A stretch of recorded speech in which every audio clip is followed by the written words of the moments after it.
भगवान शिव ने कहा, हे संत कुमार, प्राचीन काल में कुरुदेश के श्रुतकीर्ति नामक का एक राजा शास्त्र ज्ञाता, कीर्तिमान तथा शत्रु रहित था। वह 64 कलाओं का जाने वाला, धनुर्विद्या में निर्गुण था। उसके यहाँ संसार की किसी वस्तु की कमी नहीं थी। फिर भी कमी नहीं तो केवल एक संतान की प्राप्ति के लिए वह दिन रात यत्न करता रहता था।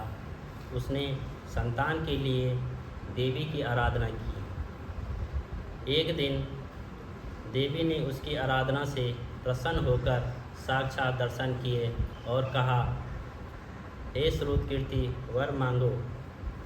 राजा श्रुतकीर्ति ने कहा, माँ, यदि आप मुझ पर प्रसन्न हो तो मुझे एक पुत्र दे दो।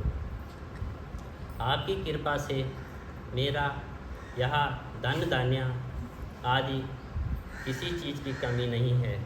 बस एक पुत्र सुख को छोड़कर मेरे यहाँ सब आनंद है। राजा का वचन सुनकर देवी मुस्कुराई और उसने राजन से एक दुर्लभ वस्तु की याचना की। फिर भी तुमको पुत्र अवश्य दूंगी, लेकिन तुम मेरी बात को ध्यान से सुनना। तुम्हारे यहाँ जो पुत्र होगा वह अत्यंत गुणवान भी होगा, किंतु वह 16 वर्ष से अधिक नहीं जिएगा। यदि एक सुंदर अथवा विद्याविहीन पुत्र होगा तो वह बहुत समय तक जीवित रहेगा। देवी की बात सुनकर राजा चिंताग्रस्त हो गए। उसने अपनी रानी से बात की और उसकी बात से गुणी, संपूर्ण लक्षण युक्त 16 वर्ष की आयु वाला पुत्र मांगा। देवी ने कहा, राजा, मेरे मंदिर के मुख्य द्वार पर आम का पेड़ है। मेरी आज्ञा है कि तुम उस पेड़ से एक आम तोड़कर अपनी रानी को खाने के लिए दे दो। उसको खाने के लिए रानी को अवश्य में गर्व रहेगा। राजा ने प्रसन्न होकर देवी के मंदिर के मुख्य द्वार पर आम का पेड़ था, वहाँ से एक आम तोड़कर अपनी पत्नी को खाने के लिए दिया। रानी ने देवी के अनुसार फल खाया और 10 मास के पश्चात उसके यहाँ देवपुत्र तुल्य पुत्र पैदा हुआ। हर्ष शोक से संपन्न राजा ने राजकुमार का जात कर्म आदि संस्कार करवाया और भगवान सदाशिव का ध्यान धरकर उसका नाम चिरायु रखा। लड़का अपने माता पिता की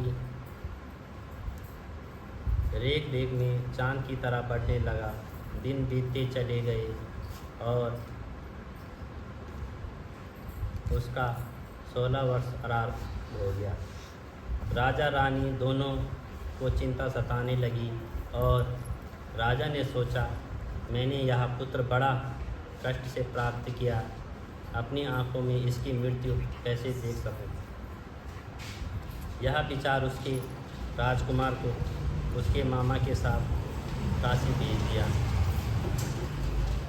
जाने के समय रानी ने अपने भाई से कहा, तुम कार्पटिक वेश धारण करके राजकुमार को काशी ले जाओ और मैंने इसके जन्म से पूर्व भगवान शिव से प्रार्थना की है कि हे प्रभु, पुत्र प्राप्ति पर मैं उसे जगतपति की यात्रा के लिए भेजूंगी। तुम इसको इसी समय काशी ले जाओ तथा इसकी देह प्राण की रक्षा करना। रानी भाई अपनी बहन की बात सुनकर भांजे को साथ लेकर काशी चला गया। कई दिन की यात्रा के पश्चात वह आनंद नगर पहुंचा। वहाँ से वीरसेन नामक राजा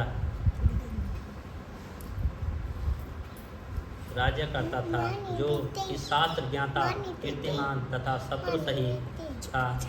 उस राजा की कन्या मंगला गौरी अपने रूप लावण्य के कारण चहु से की ओर प्रसिद्ध थी। मानो वह राजकुमार आकाश को चांद की तुलना में धरती का चांद थी। जिस समय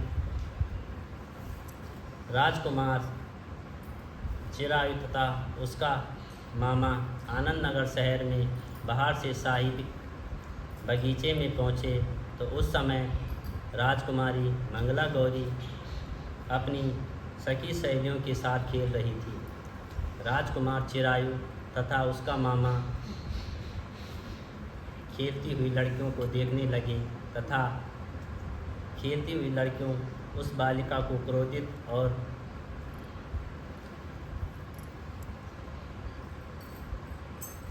क्रोध में भरकर राजकुमार रांडा कहा कि राजकुमारी ने उस बालिका से कहा, दुर्वचन कहते हुए, हे सखी, तुम दुर्वचन क्यों कहते हो? मेरे संग आरोग्यवाणी बोलने वाली भी कोई स्त्री नहीं है।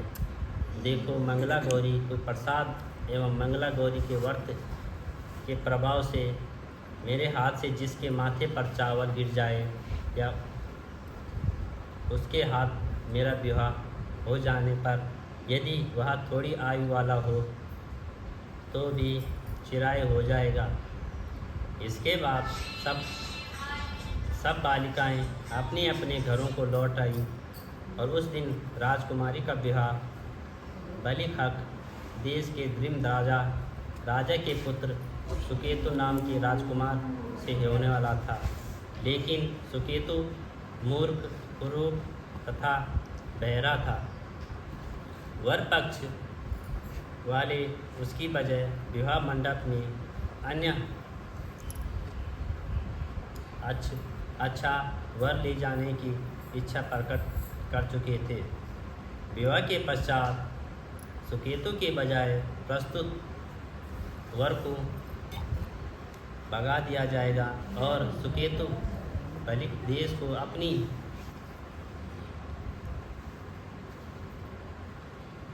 पत्नी को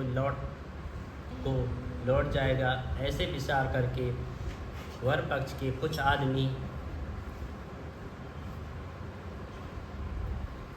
चिरायु के पास जाकर उसके मामा से कहने लगे, हे बालक,